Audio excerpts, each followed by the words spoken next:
मालिक को प्राप्त करने के लिए या मालिक को राज़ी करने के लिए हम भांति भांति के उपाय करते हैं। कोई मंदिर, मस्जिद, गुरुद्वारा, हर जगह ईश्वर की तलाश में हम दर दर जाते हैं। लेकिन कबीरदास जी कहते हैं, मिलता हमें कैसा है। कहते हैं कि मौको कहाँ ढूंढे बंदे, मैं तो तेरे पास में, ना मंदिर में, ना मस्जिद में, ना काबे के लाश में, खोजी होवे तुरंत मिल जाऊं पल भर की तलाश में, कह कबीर सुनो साधो मैं तो हूँ विश्वास में। कबीर जी कहते हैं अगर ईश्वर को प्राप्त करना है तो विश्वास है तो हर जगह ईश्वर हमें, उसके दीदार, उनके अनुभूति हमें प्राप्त होती है। तो उसके लिए करना क्या पड़ता है कि हमें सबसे पहले हमारे अंदर दीनता होनी चाहिए, नम्रता होनी चाहिए, छोटा सा छोटापन हमें होना चाहिए, यानी कि चरणों की धूल बननी चाहिए, फिर जाके हमें ये चीज़ हासिल होती है। दासों का दास बनना पड़ता है। कबीरदास जी ने कहा है एक जगह, कबीर रोड़ा हो रहा बाट का तज मन धर अभिमान, ऐसा तेरा दास होवे ता मिले भगवान। रस्ते का रोड़ा बन जा, दर दर की ठोकर खा, अगर ईश्वर को मिलना है तो कबीर जी और ये ईश्वर की वार्तालाप हो रही है। तो कबीर जी को कहा कि रस्ते का रोड़ा बन जा, तो कबीर जी ने कहा कि रोड़ा नहीं बनूंगा, रोड़ा बनने से किसी को चोट लगेगी तो दुख होगा। तो कहते हैं खेप बन जाए, यानी कि चरणों की धूल बन जा, कहते वो भी नहीं बनूंगा, किसी के कपड़े खराब हो जाएगा फिर भी दुख है। तो कहते हैं साफ पानी की तरफ बन जा, कि साफ पानी की तरफ भी नहीं बनूंगा, क्योंकि किसी को गर्म की जरूरत है, ठंडा मिल गया, और ठंडे की जरूरत है, गर्म मिल गया। कबीर पानी बहा तो क्या बहा, सीरा ताता होए, हर जन ऐसा चाहिए हरि जैसा होए, मुझे ऐसा बना जैसे आप हो।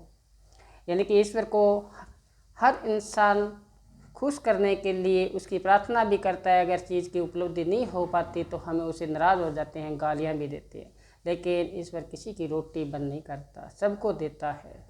तो उसके लिए चरणों की धूल बनना पड़ता है, छोटा सा छोटा बनना पड़ता है। जैसे गुरबाणी में पंक्ति आती है, रामा हम दासन दास करीजे, हमें दासों का दास बना ले, यानी छोटा सा छोटा बना ले। कह नानक मैं नीच कर्मा, यानी कि छोटा सा कहने से छोटे नहीं हुए, लेकिन देखो बड़ी हस्ती थी, गुरु नानक देव जी है और जितने भी फकीर आए हैं, बड़ी बड़ी हस्तियाँ थी, लेकिन अपने आप को छोटा मांगा। तुलसी मैं नीच निकम्मा, तुलसीदास जी कहते हैं मेरे से कोई नीचा हो ही नहीं सकता। सूरदास जी ने क्या कहा है एक जगह, सूरदास जी ने कहा है, मौसम कौन कुटिल खल कामी, मेरे समान दूसरा कोई इतना दुष्ट व्यक्ति हो ही नहीं सकता। जो तन दिया ताई विसार्यो, ऐसो नोन हरामी, जो तन आपने दिया उसको बिसरा दिया मैंने, ऐसा मैं नमक हराम हुआ। तो उसको प्राप्त करने के लिए देखो लोगों ने भांति भांति के उपाय किए। ये मानुष का जन्म है, दुर्लभ है, इसमें प्राप्त कर सकते हैं, दूसरे में नहीं। अगर इसमें हमसे चूक हो गई फिर देखो बहुत समय लगेगा, पता नहीं कितने के जुग बीत जाते हैं। कहते हैं कई जन्म भय कीट पतंगा, कई जन्म गजमीन कुरंगा, इतने इतने जन्मों के हमारे पीछे के स्टोर पड़े हैं, उसको भुगतने के बाद में ये मानुष का जन्म मिला है, बताते हैं। तो कहते हैं मिल जगदीश मिलन की वरिया, और काज तेरे किते न का, मिल साध संगत बद केवल नाम, हमारा और दूसरा कोई कार्य नहीं है, सिर्फ हमें ईश्वर का गुणगान करना है।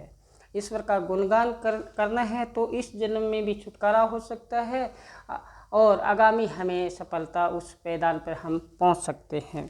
तो एक जगह कहते हैं कि अगर ईश्वर को मिलना है तो क्या करें, सबसे पहले अपने अंदर नम्रता रख, दीनता रख, छोटापन, छोटा कहते हैं नहीं कि छोटा सा होके चलो मन मेरा, अगर सबसे छोटा सा छोटा होकर चलेगा, तज दे गर्भ गुमाना, गर्भ को छोड़ दे और फिर जाके हमें मिल पाएगा। कहते हैं नहीं कि छोटा सा होके चलो मन मेरा, तज दे गर्भ गुमाना, तेरा श्रीका कितना चला गया धर के देख ले ध्याना। देखो ये तो एक आ रहा है, दूसरा जा रहा है।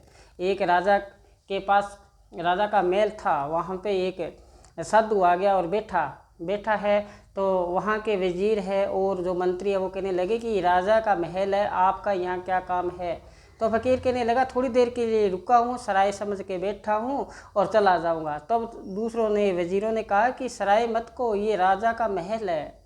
तो उसने कहा जी आप कह रहे हो महल है, मैं तो ये कह रहा हूँ सराय है, थोड़ी देर के लिए रुकूं और चला जाऊंगा। ये बात चलते चलते राजा के पास चली गई। तो कहने लगा, राजा ने एक फकीर आया हुआ है, अपने महल को सराय बताता हुआ जा रहा है। राजा को आवेश आया, गुस्सा आया, कैसा कौन सा है। वो उसके पास गया कि आपको ये मंत्री, आपको वजीर ये कह रहे हैं कि ये सराय नहीं है, ये महल है। तो फकीर ने कहा, राजन ये बताइए पहले आपसे पहले यहाँ कौन था। कहने लगे, मेरे पिता, उससे पहले कि मेरे दादा, उससे पहले परदादा। अरे भले आदमी, एक आ रहा है दूसरा जा रहा है, तो सराय हुआ कि नहीं हुआ। एक जा रहा है, लेकिन हमें उस पल का ध्यान नहीं है, कौन किस प्रकार से हमारे दिन व्यतीत हो रहे हैं। एक एक करके कहते हैं कि ये 100 रुपये जो पूंजी है, इसकी कीमत है बहुत महंगी है। कहता हूँ कह जात हूँ, कहाँ बजाऊँ ढोल, श्वासा खाली जात है 3 लोग का मोल। एक श्वास का मोल 3 लोग जैसा है, लेकिन हमें व्यर्थ में हम खो देते हैं। हमें ईश्वर को प्राप्त करने के लिए सदैव उसके ध्यान में, उसमें ही लीन रहना चाहिए।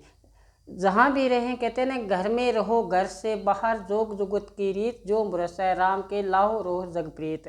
घर में भी रहना है, लेकिन घर वालों से अलग। जिस प्रकार से पनिहारी पानी लेने के लिए जाती है, सिर पर गड़ा होता है, सहेलियों से बातें करती है, उबड़ खाबड़ जगह होती है, लेकिन ध्यान अपने घड़े में होता है। इसी प्रकार से परिवार में रहते हुए, हर जगह रहते हुए, अपना जो ध्यान है, अपना जो लगन है, वो इस ईश्वर अपने गुरु पे होनी चाहिए। फिर जाके हमें छुटकारा मिल सकता है। धीरे धीरे ही सही, कहते हैं ना, थोड़े थोड़े ही में अपना धीरे धीरे, कहते हैं धीरे रे धीरे मना, धीरे में सब कुछ होए। माली सींचे सो गड़ा, ऋतु आए फल होए। अचानक कोई चीज़ प्राप्त नहीं होती। BA MA करने के लिए 15-15 साल लग जाते हैं, और ये मार्ग है, ये धीरे धीरे का है। ये पता नहीं हमारा कब हमने अच्छे कर्म किए थे, जिसका नतीजा आज हम भुगत रहे हैं। महाभारत में धृतराष्ट्र श्री कृष्ण भगवान से पूछते हैं कि मुझे 100 जन्म याद है, और मैंने ऐसा कर्म, कोई कर्म ऐसा नहीं किया जिसका नतीजा आज भुगत रहा हूँ, यानी कि मैं अंधा हूँ। तो श्री कृष्ण भगवान ने तवज्जो दी, कहने लगे 105 जन्म पहले आपने ऐसे कर्म किया था, जिसका नतीजा आज भुगत रहे हो। देखो, हमें पता नहीं कब का पीछे का जन्म जो हमने कर्म किए थे, उसका नतीजा आगे भुगतना पड़ता है। जैसे मीरा बाई ने कहा था, जन्म जन्म की खता पुरानी, नाम ही लेत फटेरे। जन्मों जन्मों के जो हमारे स्टोर भरे पड़े हैं कर्मों के, अगर ईश्वर का नाम लेंगे तो वो कट जाएंगे। इस प्रकार से हमें उसी के लीन रहना चाहिए, अपने ध्यान को उसी में लगाना चाहिए। जी।